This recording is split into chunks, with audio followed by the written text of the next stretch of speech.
रोज़ मुस्कुराकर मिस्टर जाओ से कहती है कि उसने उसके लिए बहुत टेस्टी डिनर बनाया है और फ्रेश होकर साथ बैठकर खाने को कहती है।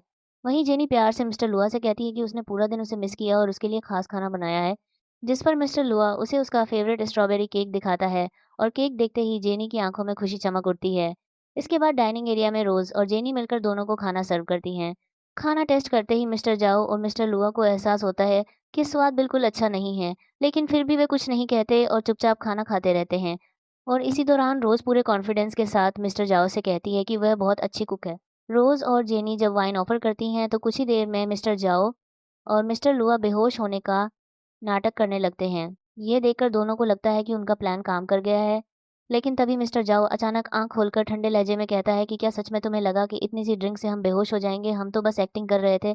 इसके बाद मिस्टर लुआ जेनी को उठाकर अपने कमरे की तरफ ले जाता है और उधर मिस्टर जाओ रोज़ के पास आकर कहता है कि क्या ये सब तुमने सिर्फ़ मुझसे दूर रहने के लिए किया था? लेकिन ऐसा मुमकिन नहीं है और आज की रात भी हम साथ ही रहेंगे। दूसरी तरफ मिस्टर लुआ जेनी को याद दिलाता है कि वह उसकी पत्नी है। जेनी डर जाती है और हालात ऐसे बन जाते हैं कि दोनों एक साथ नाइट स्पेंड कर लेते हैं।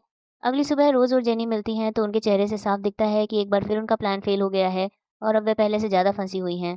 थोड़ी देर बाद रोज़ कहती है कि अगर सच में यहाँ से निकलना है तो बहुत पैसों की ज़रूरत होगी और इसके लिए स्मार्ट तरीके से सोचना होगा। वह जेनी को बताती है कि अपने-अपने कमरों से सारे एक्सपेंसिव बैग्स और कपड़े निकालकर उन्हें बेच देना चाहिए। जेनी भी कहती है कि उसके पास ढेर सारे ब्रांडेड बैग्स और डिज़ाइनर ड्रेसेस हैं। दोनों जल्दी से एक बड़ा बैग तैयार करके सारी कीमती चीज़ें डाल लेती हैं और एक लग्ज़री शॉप पहुँचती हैं, जहाँ रोज़ सेल्स गर्ल से कहती है कि वे कुछ बैग्स बेचना चाहती हैं।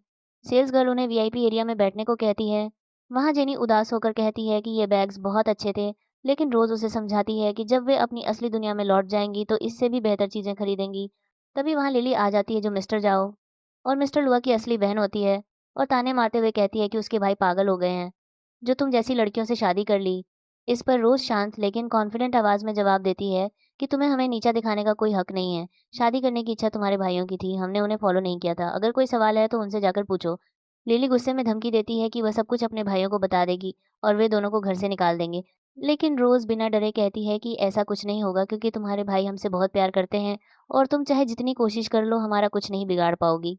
ये सब होते ही गुस्से से भरी लिली वहाँ से चली जाती है और थोड़ी देर बाद सेल्स गर्ल वापस आकर रोज़ और जेनी को कैश थमा देती है। पैसे हाथ में आते ही रोज़ धीमी आवाज़ में कहती है कि अब एस्केप प्लान को बिना वक़्त गँवाए एक्शन में लाना होगा, जिस पर जेनी राहत की साँस लेकर कहती है कि अब उनके पास इतना पैसा है कि यहाँ से निकलना मुमकिन हो सकता है।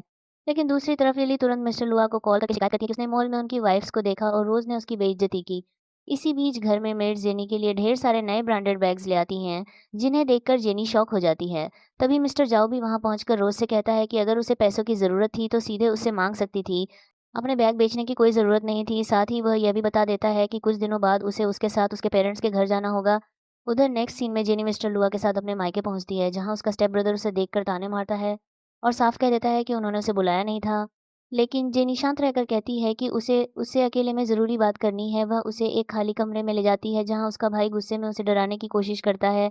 तभी जेनी जानबूझकर खुद को चोट पहुँचा लेती है और खून देखकर उसका भाई बुरी तरह घबरा जाता है और यहीं से कहानी एक और खतरनाक मोड़ ले लेती है। जेनी के भाई से टकराव के दौरान माहौल तब और बिगड़ जाता है जब उसकी स्टेप मॉम अंदर आकर अपने बेटे को घायल हालत में देख लेती है और बिना सच्चाई जाने जेनी पर इल्ज़ाम लगाने लगती है। लेकिन सालों से दबा गुस्सा फूट पड़ता है और जेनी साफ शब्दों में उन्हें याद दिलाती है कि कैसे बचपन से उसे नौकर की तरह ट्रीट किया गया, यहाँ तक कि उसकी रियल मॉम पर भी ताने मारे गए, जिससे टूट चुकी जेनी उन्हें उनकी असली औकात दिखा देती है। बात यहाँ तक पहुँच जाती है कि स्टेप मॉम उसे जान से मारने की धमकी देती है और उसके डैड भी बिना सुने उसे डांटने लगते हैं। तभी मिस्टर लुआ बीच में आकर सबको चेतावनी देता है कि अगर जेनी को किसी ने हाथ भी लगाया तो वह बर्दाश्त नहीं करेगा और उसे अपने साथ वहाँ से ले जाता है। बाद में जेनी रोते हुए बताती है कि उसने खुद को चोट सिर्फ इसलिए पहुंचाई क्योंकि सालों का दर्द सहन नहीं हो पा रहा था, जिस पर मिस्टर लुआ उसे भरोसा दिलाता है कि अब वह अकेली नहीं है और हमेशा उसकी ढाल बनकर रहेगा। दूसरी तरफ रोज मिस्टर जाओ के साथ अपने घर पहुंचती है, जहां उसकी स्टेप सिस्टर जानबूझकर मिस्टर जाओ से फ्लर्ट करने की कोशिश करती है, लेकिन वो सख्ती से उसे रोक देता है।